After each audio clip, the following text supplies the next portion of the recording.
Hi guys, it's Spooky Spaghetti here. Welcome to my first YouTube video, and I've been like a fan of the YouTube horror community for like the longest time in my life. You know, like I've been like fucking like oh wait, oh shit, I'm not supposed to. Oh god, well whatever. I've been a fan of the YouTube horror community for like the longest time ever, and I've been like obsessing on all like the famous guys on like here. So yeah. I've been like meditating on how I should do this, and I've just come to the conclusion that my voice isn't cool enough because I sound like a fucking retard or something.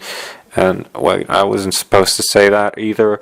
I meant the fucking and the retard part, you know. So I just, I called up my friend, Nigel, and he's from England, and he's gonna read it for me, and, I'm gonna take voice classes and stuff, so my voice is definitely gonna, like, get better, because I'm, like, really obsessed, and I just wanna, like, make it big in, like, the YouTube horror community, so, yeah, enjoy the story, guys. This is an exclusive, and it's really, really scary, you know? Bye, guys.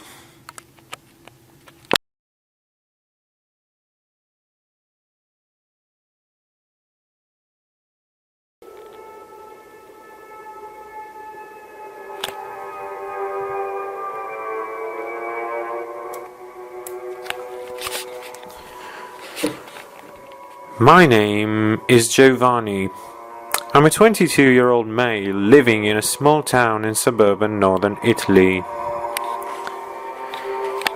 Pizza is often associated with my country, so this story will be rather fitting. Please note that I'm still suffering from the effects of PTSD because of what happened that night. I haven't had a full night's sleep in weeks. I'm constantly haunted by that terrible occurrence. My parents had gone off to the sea for a couple of days, and I was enjoying the loneliness, playing video games and binge-watching shows and whatnot.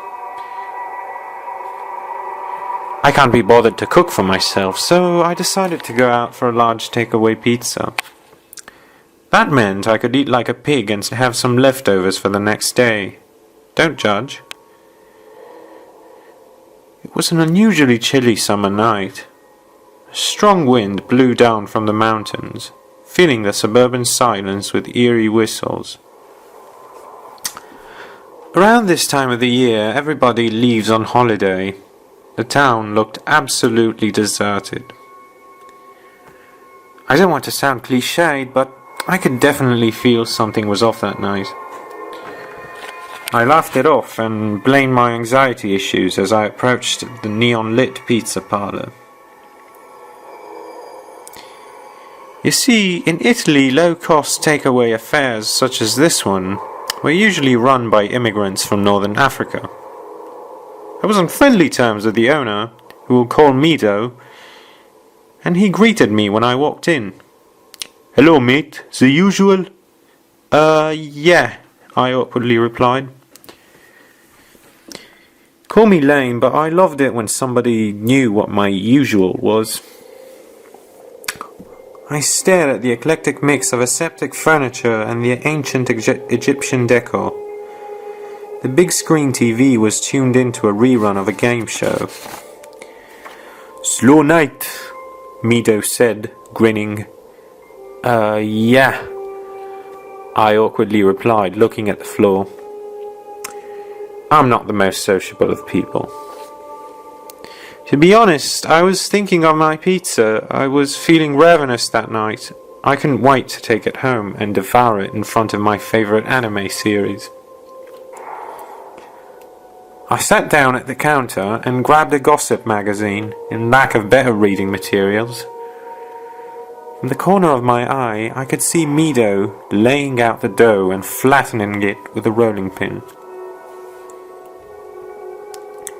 I was looking at the bikini shots of some here today gone tomorrow celebrity when I noticed something that made my blood curdle. Mido had poured the cheese and the tomato sauce on the dough, but he had also reached out for a big handful of anchovies from the toppings drawer. I wanted to say something, but I could feel my heart thumping in my chest as if it were about to burst. I gasped for air. Mido looked at me and smiled sheepishly. I'll never forget that smile. It made him look like a slightly more depraved Arabic version of Hannibal Lecter. "Just as you like it, mate," he said. And, with the same arm movement an executioner might make to flip the switch of an electric chair, he made the revolting little fish rain down on my pie. I looked at him, doing my best to stay as calm as I could, even though I had gone pale and was feeling nauseous. "I'll just, I need a smoke outside," I said, doing my best to sound confident. "No problem, mate. Ready in 5 minutes," he said, winking at me while he slid the pizza in the wood oven. This man was sick. Luckily for me, though, he didn't know I don't smoke. As soon as I got out of the place, I bolted home. I ran fast enough I could make it there in no time. I tried to fight off the nausea, but I eventually gave in. I puked my soul out in a public playground. Fortunately, nobody saw me. I got home and locked all the doors and windows. I cried myself to sleep that night.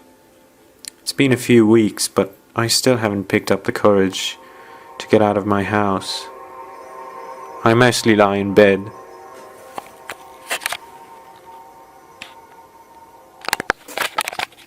thinking of what would have happened had I not raised my glance from that magazine.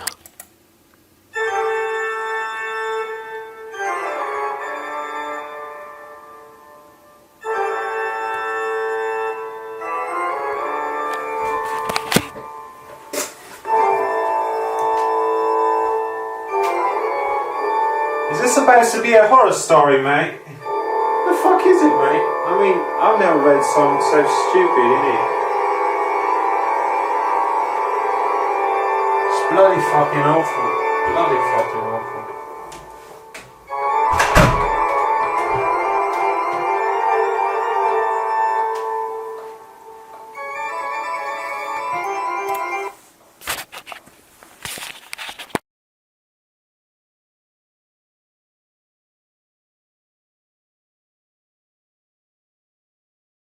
Hello mates, it's Nigel here, and let me tell you how honoured I am to be in this video by my good friend Spooky Spaghetti. You see, I've been a childhood friend with this man for, well, since my childhood, as I already, really smartly pointed out. And when Spooky Spaghetti called me up, to ask me if I wanted to participate in his first YouTube video, well, I was just, honoured is just the way to put it, there's no other words for it, really. Of course, he called me up at 3 o'clock in the morning because he doesn't know about time zones existing, and, that's pretty much it, really. He just, woke me up, but he told me, "Do you want to be a part of my YouTube video thing, me wanting to become a big YouTube celebrity?" And I said, "Of course, mate. I mean, you don't even have to ask me. I'm your mate. You know what I'm saying? Yeah, sure. I want to be a part of your thing." And so, maybe we'll see each other some other time, him taking voice classes, it'll take him a couple of weeks at least, and maybe, I'll come back on here. So, yeah, bye guys. See you later. Toodle pip.